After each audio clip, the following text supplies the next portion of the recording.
No अस्तु द्विपदे चतुष्पदे। ओम शांति शांति शांति। हरि ओम। मेवावशिष्यते। ओम शांति शांति शांति। हरि ओम तत्सत्। श्रीरामकृष्णार्पणमस्तु।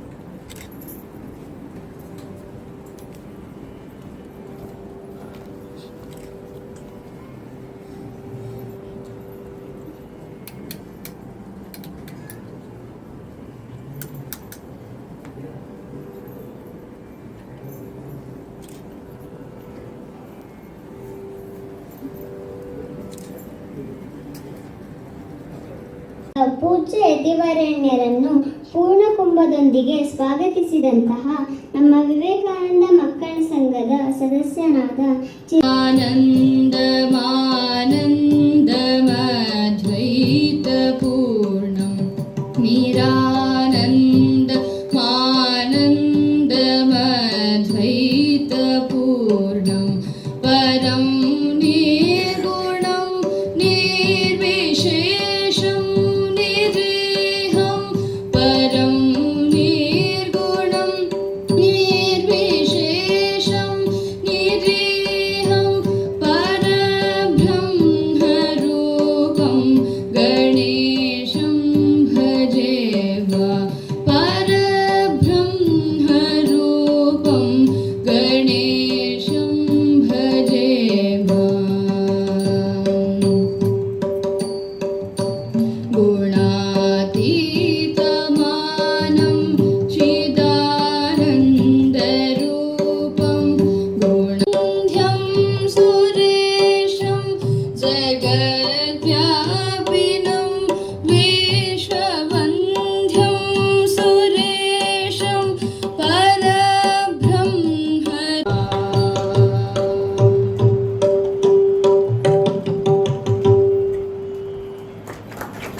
सकलोद्धारक योगेन्द्रनु अर्पित जीवन राम कृष्ण पद सकलोद्धारक योगेन्द्रनु नीलकंठधर शिवने तारोधरगिಳಿದವನೇ ನರೇಂದ್ರನು ನೀಲಕಂಠಧರ ಶಿವನೇ ತಾರೋಧರಗಿಳಿದವನೇ.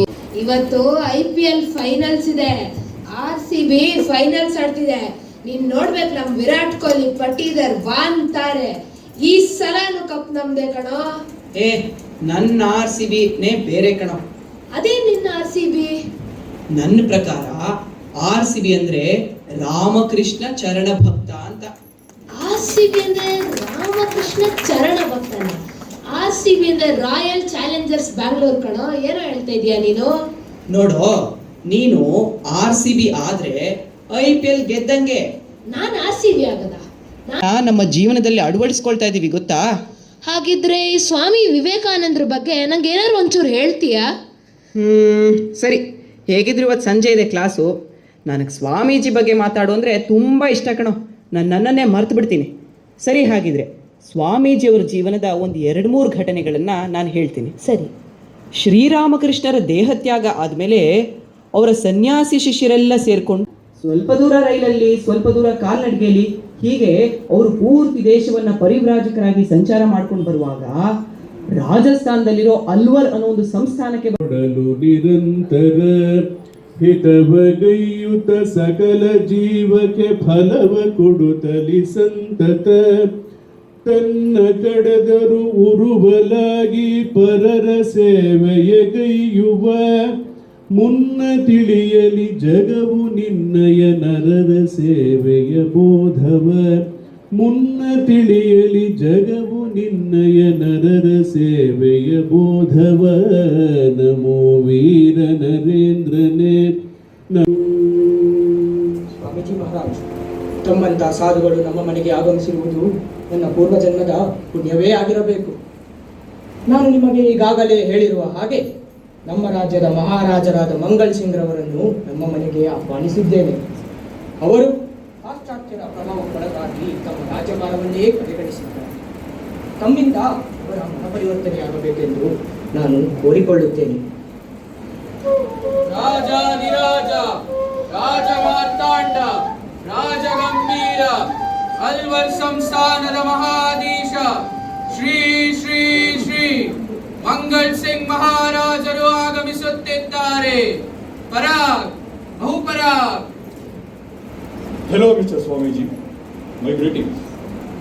Mr. Divanji, ಇವರೇನು ತಾವು ಹೇಳಿದ ಇಂಗ್ಲಿಷ್ ಪಾಂಡಿತ್ಯ ಬಲ್ಲ ಹಿಂದೂ ಮಾಂಕ್? ಹೌದು ಮಹಾಪ್ರಭುಗಳೇ, ಇವರೇ ದೂರದ ಕೋಲ್ಕತ್ತಾದಿಂದ ಬಂದಿರುವ ಸನ್ಯಾಸಿಗಳಾದ ಸ್ವಾಮಿ ವಿವೇಕಾನಂದರು. ಇವರು ಪರಿವ್ರಾಜಕರಾಗಿ ಭಾರತವನ್ನು ಸುತ್ತುತ್ತಾ ಇಂದು ನಮ್ಮ ರಾಜ್ಯಕ್ಕೆ ಬಂದಿದ್ದಾರೆ. ಸ್ವಾಮೀಜಿ ಮಹಾರಾಜ್, ನೋಡಲು ಒಳ್ಳೆಯ ಪರ್ಸನಾಲಿಟಿ ಇದೆ, ಹಾಗೆ ಇಂಗ್ಲಿಷ್ನಲ್ಲಿ ಸ್ಕಾಲರ್ ಬೇರೆ. ಮನಸ್ಸು ಮಾಡಿದರೆ ಹ್ಯಾಂಡ್ಫುಲ್ ಆಫ್ ಹಣ ಸಂಪಾದಿಸಬಹುದು. ಆದರೂ ಮನೆ ಮನೆಗೆ ತಿರುಗಿ ಭಿಕ್ಷೆ ಬೇಡುವುದು ಐ ಡೋಂಟ್ ಲೈಕ್ ಇಟ್. ಮಹಾರಾಜ, ನೀನು ನಿನ್ನ ಪಾಶ್ಚಾತ್ಯ ಸ್ನೇಹಿತರೊಂದಿಗೆ ಬೇಟೆಯಾಡುತ್ತಾ ಕಾಲ ಕಳೆಯುತ್ತಾ ನಿನ್ನ ಪ್ರಜೆಗಳನ್ನು ಕಡೆಗಣಿಸಿದ್ದೀಯಲ್ಲ, ಏಕೆಂದು ಹೇಳಬಲ್ಲೆಯ? It gives me immense pleasure. ಹಾಗೆ ಸನ್ಯಾಸಿಯಾದ ನನಗೆ ಭಿಕ್ಷೆ ಬೇಡುವುದರಲ್ಲಿ ಅಮೋಘ ಆನಂದ ಸಿಗುತ್ತದೆ. ಅದು ಹಾಗೆ ಇರಲಿ, ಆದರೆ ಅದೇ ನೀವೇನೋ ಮಾಡುತ್ತೀರಲ್ಲ, ಈ ಐಡಲ್ ವರ್ಷಿಪ್, ಅದೇ ಮೂರ್ತಿ ಪೂಜೆ, ಕಲ್ಲು ಮಣ್ಣು ಮರ ಲೋಹವನ್ನು ಗಾಡ್ ಗಾಡ್ ಅಂತ ಪೂಜಿಸೋದು, ಐ ಡೋಂಟ್ ಬಿಲೀವ್ ಇಟ್. ಅದರಿಂದ ಮುಂದೆ ನನಗೆ ದುರ್ಗತಿಗೀಡಾಗುವುದೇನೋ ಎಂದು ಕೇಳಿದೆ ಅಷ್ಟೇ. ಮಹಾರಾಜ, ನೀನು ತಮಾಷೆ ಮಾಡುತ್ತಿದ್ದೀಯಾ? I am not joking. ನೋಡು ಮಹಾರಾಜ, ಪ್ರತಿಯೊಬ್ಬರೂ ತನ್ನ ತನ್ನ ಅನುಕೂಲಕ್ಕೆ ಸರಿಯಾಗಿ ಧಾರ್ಮಿಕ ಆಚರಣೆಗಳನ್ನು ಮಾಡಬೇಕೆಂದು ನನ್ನ ನಂಬಿಕೆ. ದಿವಾನರೇ, ಆ ಭಾವಚಿತ್ರ ಯಾರದ್ದು? ಯಾರದ್ದು ಅಲ್ಲ, ನಮ್ಮ ಮಹಾಪ್ರಭುಗಳದ್ದೇ. ಅದನ್ನು ತೆಗೆದುಕೊಂಡು ಬನ್ನಿ, ತೆಗೆದುಕೊಂಡು ಬನ್ನಿ.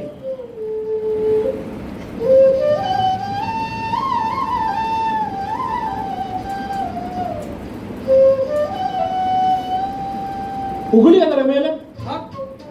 Swamiji, what are you talking? ನಾನು ಹೇಳುತ್ತಿದ್ದೀನಲ್ಲ, ಉಗುಳಿ ಅದರ ಮೇಲೆ. ಇದರ ಮೇಲೆ ಉಗುಳುವುದೇ?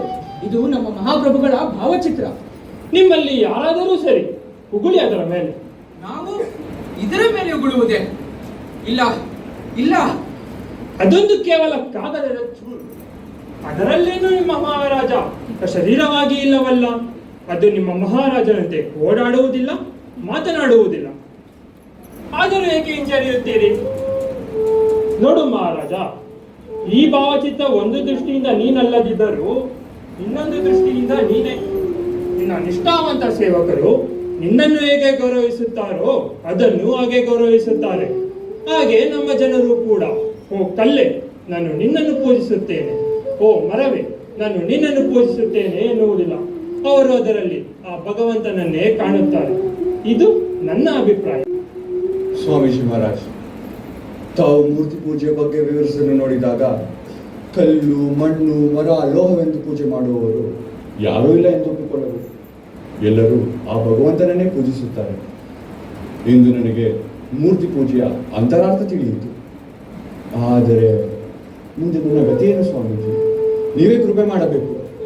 ಎಲ್ಲರನ್ನೂ ಆ ಭಗವಂತ ಕೃಪೆ ಮಾಡುತ್ತಾನೆ, ನೀನು ಅವನಲ್ಲಿ ಪ್ರಾರ್ಥಿಸಿಕೊ. ಸ್ವಾಮೀಜಿ, ಇನ್ನು ಕೆಲವು ದಿನ ನಮ್ಮ ಆತಿಥ್ಯವನ್ನು ಸ್ವೀಕರಿಸಬೇಕೆಂದು ನಮ್ಮ ವಿನಂತಿ. ಆಗಲಿ ಮಹಾರಾಜ, ಆದರೆ ನನ್ನದೊಂದು ಷರತ್ತು. ಅದೇನು? ನನ್ನನ್ನು ಭೇಟಿಯಾಗಲು ಬರುವ ಯಾರೇ ಆಗಲಿ, ಬಡವನಾಗಲಿ ಶ್ರೀಮಂತನಾಗಲಿ, ಎಲ್ಲರಿಗೂ ಅವಕಾಶ ನೀಡಬೇಕು. ಹಾಗೆ ಆಗಲಿ, ನಿಮ್ಮ ಇಚ್ಛೆಯಂತೆ. ದಿವಾನ್ಜಿ, ಮಹಾಪ್ರಭುಗಳೇ, ಸ್ವಾಮೀಜಿ ಆತಿಥ್ಯಕ್ಕೆ ಬೇಕಾಗಿರುವ ಎಲ್ಲ ವ್ಯವಸ್ಥೆಗಳನ್ನು ಖುದ್ದಾಗಿ ನೀವೇ ನೋಡಿಕೊಳ್ಳಿ. ನಿಮ್ಮ ಅಪ್ಪಣೆಯಂತೆ. ಅವರ ಆತಿಥ್ಯಕ್ಕೆ ಯಾವ ಅಡಚಣೆಗಳು ಬರಬಾರದು. ಹಾಗೆ ಆಗಲಿ. ಸ್ವಾಮೀಜಿ, ನಾವಿನ್ನು ಬರುತ್ತೇವೆ. ಜಯರಾಮ್ ಕೃಷ್ಣ. ಸ್ವಾಮೀಜಿ ಮಹಾರಾಜ್, ತಮ್ಮಿಂದ ನಮ್ಮ ಮಹಾರಾಜರ ಮನ ಪರಿವರ್ತನೆಯಾಗಿದೆ. ಧನ್ಯವಾದಗಳು.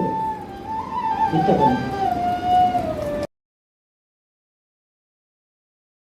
ಮಾನವನಾಗು, ವಿಶ್ವಮಾನವನಾಗು, ವಿಶ್ವಮಾನವನಾಗು, ವಿಶ್ವಮಾನವನಾಗು.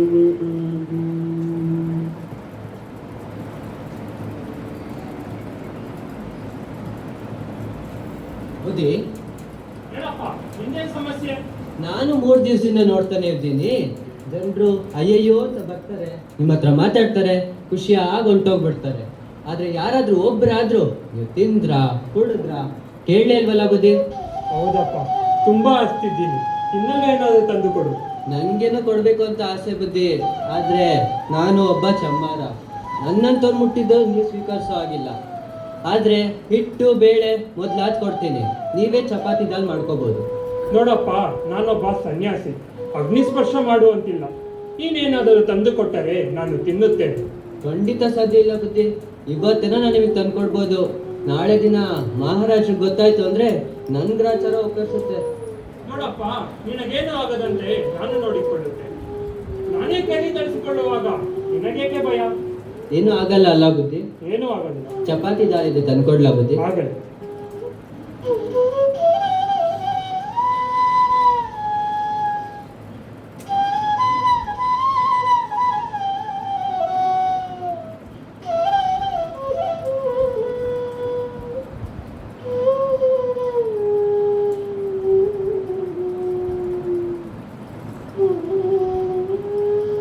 ಆಹಾ, ಇಂಥ ಸಾಧುಗಳಿಗೆ ಅಶ್ವಿನಿಗೆ ಸಿಗ್ನಲ್ಲ, ನನ್ನ ಜನ್ಮ ಸಾರ್ಥಕ ಆಯ್ತು. ಆಹಾ.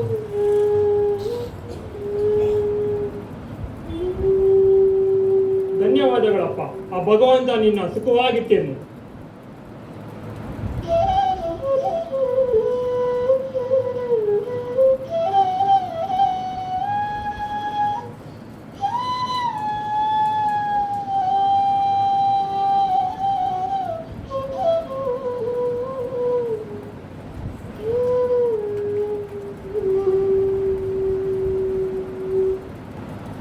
ದಿಗಂತ್, ಸ್ವಾಮೀಜಿಗೆ ಜಾತಿ ಭೇದ ಅನ್ನೋದೇನೂ ಇರಲಿಲ್ಲ ಅಲ್ವಾ? ಹೌದು, ಸ್ವಾಮೀಜಿ ಬಡವ ಆಗ್ಲಿ ಬಲ್ಲಿದಾಗ್ಲಿ ಎಲ್ಲರನ್ನು ಒಂದೇ ದೃಷ್ಟಿಯಲ್ಲಿ ಕಾಣ್ತಾ ಇದ್ರು. ದಿಗಂತ್, ನಿಂಗೇನಾದ್ರು ಸಮಯ ಇದ್ರೆ ಇನ್ನೂ ಯಾವ್ದಾದ್ರು ಒಂದು ಘಟನೆ ಹೇಳ್ತೀಯಾ? ಸರಿ, ಒಂದೇ ಒಂದು ಘಟನೆ ಹೇಳ್ತೀನಿ, ಆದ್ರೆ ಇದಾದ್ಮೇಲೆ ನೀನ್ ಸ್ವಾಮೀಜಿಯ ಬಗ್ಗೆ ಓದ್ಬೇಕು. ಓಹೋ, ಖಂಡಿತವಾಗಿ ಓದ್ತೇನೆ. ಸರಿ, ಹಾಗಿದ್ರೆ ಸ್ವಾಮೀಜಿಯವರು ಆ ಶ್ರೀರಾಮನ ಪರಮ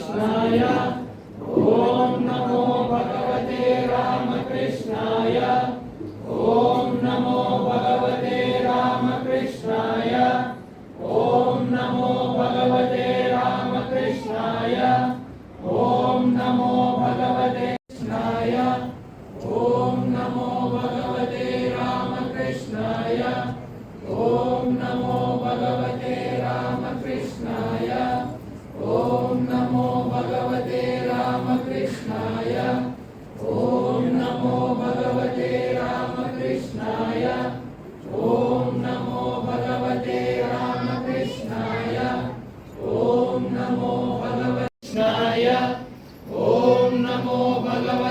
ರಾಮಕೃಷ್ಣಾಯ ಓಂ ನಮೋ ಭಗವತೆ ರಾಮಕೃಷ್ಣಾಯ ಓಂ ನಮೋ ಪೂಜ್ಯ ಸ್ವಾಮಿ ನಿತ್ಯಸ್ಥಾನಂದಜಿ ಮಹಾರಾಜ್ ಅವರನ್ನು ಆಶೀರ್ವಚನ ನೀಡಬೇಕೆಂದು ಪ್ರಾರ್ಥಿಸಿಕೊಳ್ಳುವೆ. ಯಾವಾಗ ಟ್ರೈನಿಂಗ್ ಶುರು ಮಾಡಲಿ ಇದಕ್ಕೆ ಅಂತ ಅಂದ್ಬಿಟ್ಟು ಅದಕ್ಕೆ ಅವ್ರು ಹೇಳಿದ್ರಂತೆ you are already 5 years late. Immediate ಅಂತ ಹೇಳಿದ್ರೆ ಇದು ಬರೀ ಸಹಸ್ರಕ್ಕೆ ಮಾತ್ರ ನಿಲ್ಲುತ್ತೆ ಅಂತ ಅರ್ಥ ಅಲ್ಲ, ಇದು ಇನ್ನು ಎಷ್ಟೋ ಸಹಸ್ರಗಳ ಸಂಡೆ ಇದು ನಡ್ಕೊಂಡು ಹೋಗುತ್ತೆ ಅಂತ ಅರ್ಥ ಅಲ್ವಾ. ಇದು ನಿಲ್ಲೋದೇ ಇಲ್ಲ. ಈಗ ಈ ಒಂದು ಸಂಕಲ್ಪದಿಂದ 5 ವರ್ಷ ಆದಮೇಲೆ ಏನು ಮಾಡೋಕ್ಕಾಗಲ್ಲ. ಇದು ಬಹಳ ಮುಖ್ಯ. ಅದಕ್ಕೋಸ್ಕರ ಈ ಮಕ್ಕಳ ಸಂಘ ಮಾಡ್ತಾ ಇರತಕ್ಕಂಥ ಕೆಲಸ ಇದೆಯಲ್ಲ ಅದು ತುಂಬ ಶ್ಲಾಘ್ಯವಾಗಿರ್ತಕ್ಕಂಥದ್ದು. ಈ ಚಿಕ್ಕ ಹುಡುಗರು